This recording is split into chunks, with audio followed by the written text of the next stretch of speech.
Hello, magandang gabi po sa ating lahat mga kabayan. Ang pag-uusapan po natin sa gabing ito ay ang sikapin po nating umasenso tayo sa buhay. Bakit kinakailangan nating sikapin? Pagsikapan po natin kasi meron tayong inaabangan na ating pagtanda sa ating buhay. At pangalawa, may mga anak tayo na umaasa sa atin. Kaya kahit ano pang mangyari, kahit mahirap man, kinakailangan gawin natin yung nararapat. Kahit ano pa yung sinasabi nila, kahit ang dami pang hindi naniniwala sa iyo, go lang sa ating buhay. Basta ang importante, sikapin nating mag-set up ng ating goals. Yan ang unang-una. Kahit ang dami mo pang pagsubok, kahit wala pang kapag-asa sa tingin mo, ang unang gagawin mo, ipagpasa Diyos mo yan. At pangalawa, magsipag po tayo at magkaroon po tayo ng concrete plan para yung pagsisikap natin na umasenso sa buhay ay magkatotoo.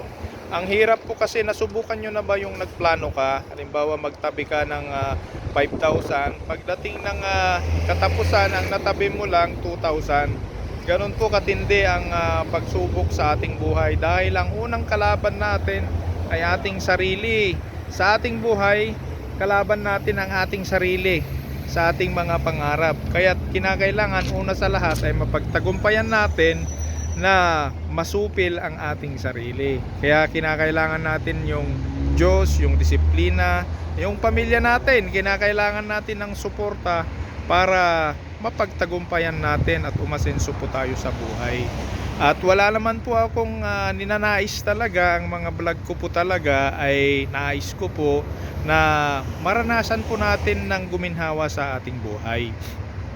Hindi naman po ako nagblog para sa aking sarili lang. Nagblog po ako dahil may nanonood pa rin po naman ng vlog ko at may mga subscribers po ako. Ang nais ko lang, kasali sila sa panalangin ko, sa pangarap ko na gumanda po ang ating buhay.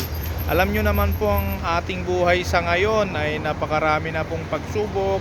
Mas lalong tumataas yung bilihin, mas lalong dumadami yung pagsubok sa ating kalamidad, mas nagmamahal ang mga serbisyo, yung tuition sa schools, lahat po ng nabibili tumataas po. Kaya sikapin natin, lahat gawin natin. Una, magpakasipag, ayan, gumawa ng paraan, dumiskarte sa buhay para tayo ay magtagumpay. Kasi mahirap po talaga na hindi tayo gumalaw.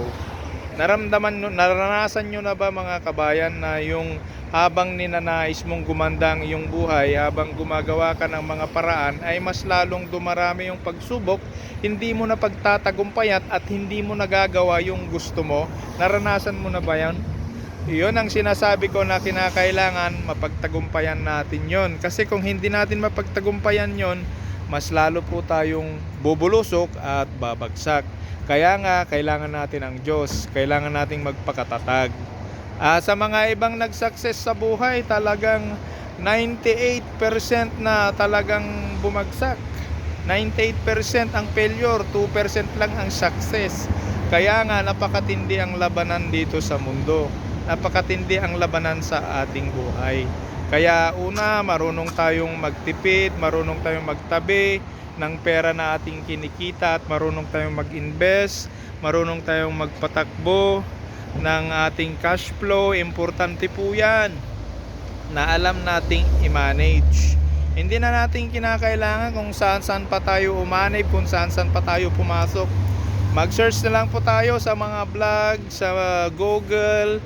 Mag-interview po tayo ng mga successful na tao. Makikita na po natin yon, ang kanilang mga pinagdaanan. Yan ang ating gagawing pattern. At syempre, bago matulog sa gabi, hingin sa Diyos ang ating pagpapala, sapagkat sinabi na niya yan, ang kanyang mga anak ay kanyang pinagpapala. Kaya i-claim na natin yan.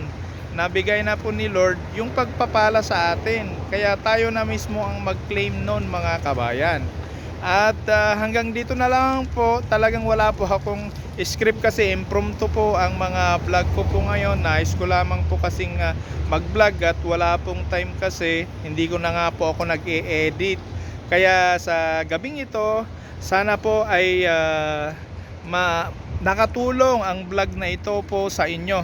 Na tulungan po kayo na magkaroon po ng financial literacy, kahit pahapyaw lang, kahit konti lang po. At dalangin ko po sa may kapal na tayong lahat sa darating na Pasko at bagong taon, umasenso po ang ating buhay. Magsikap po tayo at panalangin po tayo na umasenso tayo at wag po tayong dagsahin ng maraming problema at saka maraming kalamidad. Kaya hanggang dito na lamang po ang vlog na ito. Ako po muli si Mr. Bernard Tubera Gabaon, ang nagsasabi sa inyong Go Negosyo, practical tips ang kailangan mo upang ikaw ay umasenso. Ako po si Mr. Bernard Tubera Gabaon, ang nagsasabi sa inyong God bless you po.